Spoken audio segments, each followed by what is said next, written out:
আমরা মুসলমানরা বুঝি না, আমরা বোনের হক, স্ত্রীর হক, স্বামীর হক, মায়ের হক মেরে দিয়ে ওজনে কম দিয়ে হজ উমরা করি। ভাই লাভ নেই, জীবনে হজ করবেন না, মসজিদে 1 টাকা দেবেন না, কিন্তু বোনের 20 টাকা দিয়ে দেন, বউয়ের 20 টাকা দিয়ে দেন, মায়ের 20 টাকা দিয়ে দেন, ইনশাআল্লাহ আপনি আল্লাহর ওলি হয়ে যেতে পারবেন। হুজুরের 2000 হাদিয়া দিলেন, যদি আল্লাহকে খুশি করতে দেন নফল দান, আর হুজুরের নেক নজরের জন্য দেন শিরিক। আর আপনি এই দানটা নফল, আর আপনার বউয়ের পাওনা, বোনের পাওনা, ভাইয়ের পাওনা এটা ফরজ। কাজেই সবসময় মনে রাখবেন আল্লাহ মায়ের চেয়ে আপন। মা সহজেই মাফ করে, ঠিক না? ভাই বোনকে সহজে মাফ করে। কাজেই আল্লাহর কোনো বান্দা যেন আমাদের দ্বারা ক্ষতিগ্রস্ত নয়, বিশেষ করে আমাদের সাথে যারা থাকে, আমার স্ত্রী, আমার স্বামী, আমার ভাই বোন, ছেলে মেয়ে, তাদের পরে ইনসাফ করা আমাদের দায়িত্ব, তাদের হক আদায় করা দায়িত্ব। পাড়া প্রতিবেশী লম্বা বলতে পারবো না, আমি মানুষের উপকার করতে না পারি, অন্তত কারোর হক নষ্ট না হয়। 2 নম্বর, সাধ্য হলে মানুষের উপকার করা। তাহাজ্জুদের নামাজ পড়ার চেয়েও মানুষের উপকার করার সওয়াব অনেক বেশি। এগুলো করবেন। বেশি লম্বা আর বলতে পারবো না, ছোট্ট ছোট্ট কয়েকটা আমল বলবো। একটা আমল খুব কঠিন, দেখেন পারেন কি না। আপনারা জানেন মানুষে মানুষে, মুসলমানে মুসলমানে হিংসা করা আল্লাহর ফরজ ইবাদত, ঠিক না ভাই? নবীর সুন্নত তো। এই মসজিদে ফজরের নামাজের জামাতে অল্প মুসল্লি আসে না? একজন জামাত, একজন তবলিগ, একজন চরমোনায়, একজন ফুরফুরা, একজন কওমি, একজন আলী, এরকম না? এরাই তো জামাতে নামাজ পড়ে। এরা পরস্পরে ভালোবাসে না একটু? হ্যাঁ, তাহলে বোঝা গেল যে এই গ্রামের সবচেয়ে দিনদার মানুষেরা যে কাজটা করে সেটা নিশ্চয় আল্লাহর কোনো ভালো ইবাদত। ভালো ইবাদত না?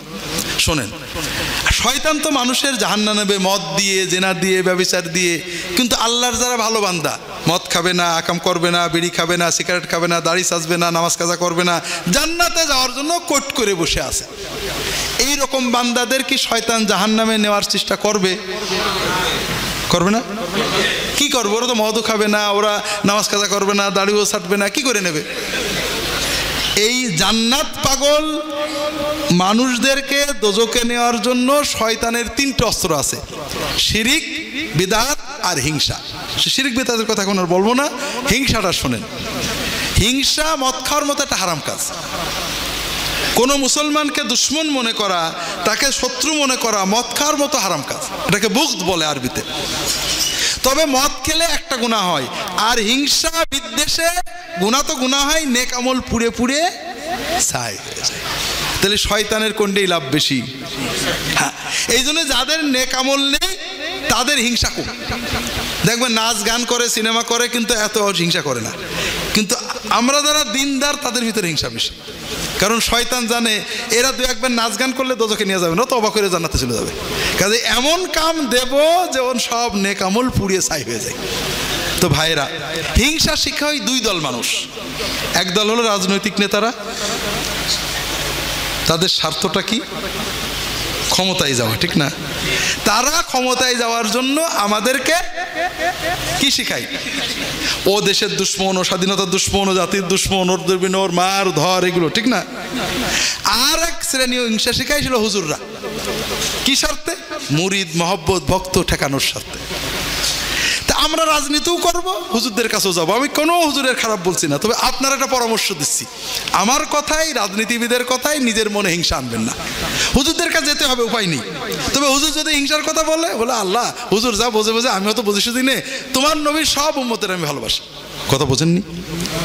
আল্লাহর প্রিয় সবচেয়ে বড় ইবাদত হলো যে আপনি আল্লাহর দিকে তাকিয়ে, নবীজি সাল্লাল্লাহু আলাইহি ওয়াসাল্লামের দিকে তাকিয়ে, যে অন্তত লা ইলাহা ইল্লাল্লাহ বলেছে, মুহাম্মাদুর রাসূলুল্লাহ বলেছে, আল্লাহ রসুলকে মানে, অস্বীকার করার মতো কিছু করেনি, এরকম সকল ইমানদারকে আপনার ভাইয়ের মতো, আপন ভাইয়ের মতো, রক্তের ভাইয়ের মতো তাকে ভালোবাসবেন, তার জন্য দোয়া করবেন। এটা হলো আল্লাহর প্রিয়তম একটা নেক আমল।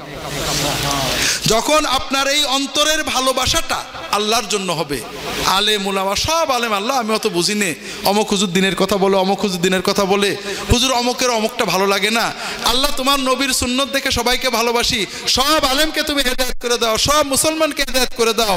অন্তর দিয়ে সব মুসলমানকে ভালোবাসবেন, আল্লাহ আল্লাহ রসুলের দিকে তাকিয়ে আর কারোর দিকে তাকাবেন না।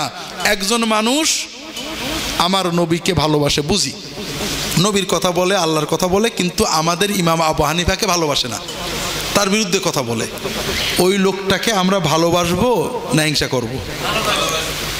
যদি ভালোবাসেন তাহলে বুঝতে হবে না, আল্লাহর আপনার কলবে ইমাম আবু হানিফার চেয়ে আল্লাহ এবং আল্লাহ রসুল বড়। আর যদি ও আল্লাহর কথা যাই বলে, নবীর কথা যেহেতু আবু হানিফার মিডিয়ায় আসেনি, ও ভালোবাসি না, তাহলে বোঝা যাবে আপনার কাছে আবু হানিফা আল্লাহ আল্লাহ রসুলের চেয়েও বড়। খবরদার এরকম যাবেন না। মনে করেন একজন আলেম নেককার মানুষ আল্লাহ আল্লাহ রসুলের কথা বলে, বুঝি শরীয়তে কোরআন হাদিসের কোনো কথা খেলাফ করছে না, দাড়ি রাখে, নামাজ পড়ে, যাকাত দেয়, হারাম করে না, কিন্তু সে আমার পীর সাহেবকে গাল দেয়, অথবা আমার দলকে জামাত ইসলামকে গাল দেয়, অথবা আমার তবলিগকে গাল দেয়, আমি তার ভালোবাসবো না ঘৃণা করবো? যদি ঘৃণা করে বুঝতে হবে আমি আল্লাহর মহব্বতে না, দলীয় মহব্বত এসে গেছে। আর যদি বুঝি যে আমার দল পছন্দ হয় না, সে বোঝে না, ঠিক আছে, কিন্তু আল্লাহ আল্লাহ রসুলে তো মহব্বত করে, আমাকে ভালোবাসতে হবে। এই ভালোবাসা পয়সা লাগে না, কিন্তু এর মাধ্যমে ঈমান মজবুত হয়, আল্লাহর পথে চলা সহজ হয়। কথা কি বুঝতে পেরেছেন? দ্বিতীয় আরেকটা কাজ, সেটা হলো সবসময় আল্লাহর জিকির এবং দোয়ায় জবানটাকে রত রাখবেন। জিকির দোয়া করার জন্য অজু গোসল জরুরি না। জিকির এবং দোয়া দুটো বিষয় বোঝেন। দোয়াও জিকির। আল্লাহ আল্লাহ আমার বউটা ঝামেলা করছে, আল্লাহ ঠিক করে দাও, মেয়েটা শাশুড়ি অত্যাচার করছে, ঠিক করে দাও, আল্লাহ আমার এইটা লাগবে দাও। রিক্সা চালাচ্ছেন অথবা রান্না করছেন আর বলছেন, এটাও কিন্তু দোয়া এবং জিকির। কোনো মুসলমান নারী পুরুষ যে কোনো অবস্থায় মাথায় কাপড় থাক না থাক, গায়ে কাপড় থাক না থাক, অজু থাক না থাক, যখন আল্লাহর সাথে কথা বলে, আল্লাহর কাছে কিছু চায়, আল্লাহর কাছে মনের আবেগ প্রকাশ করে, যতক্ষণ সে কথা বলে একটা ফরজ ইবাদত পালনের মতো সওয়াব তার আমলনামায় জমা হতে থাকে। কারণ আল্লাহ তাআলা বলেছেন, আল্লাহ রাসূল সাল্লাল্লাহু আলাইহি ওয়াসাল্লাম বলেছেন, আদ-দুআ হুয়াল ইবাদাহ। 2 নম্বর ভাইরা, এর মাধ্যমে এই সওয়াব ছাড়া আমরা কয়েকটা লাভ পাই। 1 নম্বর হলো, আপনি যে চাইলেন, আল্লাহ কোনো চাওয়া ফেরত দেন না।